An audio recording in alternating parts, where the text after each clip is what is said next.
Aksi heroik Serka Agus Muklason, prajurit TNI AL berani berenang 300 meter demi selamatkan wisatawan tenggelam. Sosok prajurit TNI AL bernama Serka Agus Muklason baru-baru ini menjadi sorotan karena aksi heroiknya.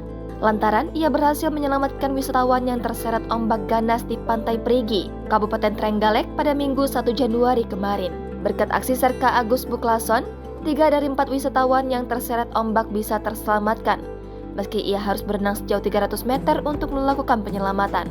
Dikutip dari surya.co.id, saat itu Agus sedang berjaga di pos Nataru yang berada tidak jauh dari Pantai Perigi. Pada pukul 9.15 waktu Indonesia Barat, Agus mendapatkan informasi adanya kecelakaan laut di Pantai Perigi.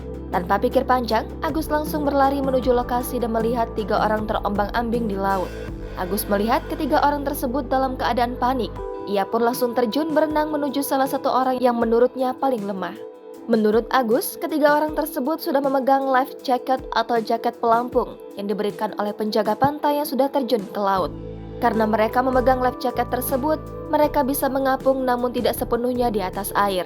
Begitu bisa meraih salah satu korban, Agus lalu mendorongnya ke tepian. Lalu, satu korban lainnya ditolong oleh penjaga pantai yang sudah lengkap dengan ring buoy atau cincin pelampung.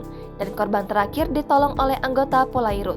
Menurut Agus, 4 wisatawan diduga sedang bermain bola di pantai. Saat itu, pantai memang sedang surut sehingga nampak landai. Diduga, mereka tidak sadar bahwa sedikit demi sedikit garis pantai semakin naik, dan mereka justru bermain semakin ke tengah. Dari 4 orang tersebut, 3 diantaranya berhasil diselamatkan dan 1 orang lainnya masih dalam pencarian. Langsung mengambil pelampung, membantu untuk menyelamatkan. Alhamdulillah 3 orang bisa diselamatkan. Diketahui, Serka Agus Muklason menjabat sebagai Komando Pos Pengamat TNI AL Trenggalek. Ia pernah membantu SAR KM Aquamas 05 yang dilaporkan hanyut dan hilang kontak di perairan Cidaun, Kabupaten Cianjur pada tahun 2018 silam.